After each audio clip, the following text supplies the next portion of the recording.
Quand et comment se faire dépister pour une IST après un risque? On voit ça ensemble.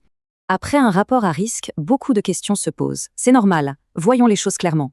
Le problème avec la plupart des IST, c'est qu'on ne les remarque pas tout de suite. On dit qu'elles sont asymptomatiques. L'infection est bien là, mais sans aucun symptôme visible. Du coup, se faire dépister, c'est se protéger soi-même et bien sûr protéger ses partenaires. Alors, quel est le bon timing?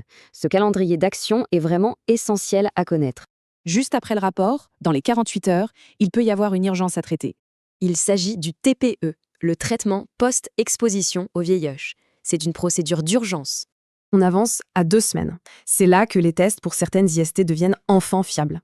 On parle ici surtout de la chlamydia et de la gonorrhée, des infections bactériennes courantes. Maintenant, pour le VIH, il y a un chiffre très important à retenir, 6. Pourquoi 6? Parce qu'à 6 semaines, un test sanguin en labo pour le VIH est jugé très fiable. On arrive ensuite au cap des 3 mois. C'est une étape de confirmation importante. Ce délai confirme le résultat pour la syphilis et permet de tester les hépatites B et C. Point crucial, ce calendrier ne s'applique que sans symptômes. Si vous avez le moindre signe, consultez. Ces délais varient parce qu'il y a 2 types d'IST, les bactériennes et les virales. Bon, maintenant, la question pratique, où aller? En France, il existe 3 solutions simples. Première option, le labo.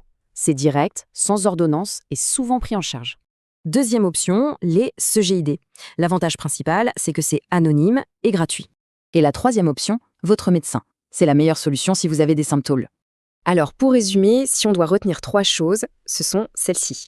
L'objectif, c'est de ne pas rester dans les doutes. Avec un plan clair, l'anxiété diminue. Connaître ces options, c'est déjà un grand pas pour reprendre le contrôle et être serein. Toutes ces informations viennent d'un article beaucoup plus détaillé à retrouver sur santesexo.fr.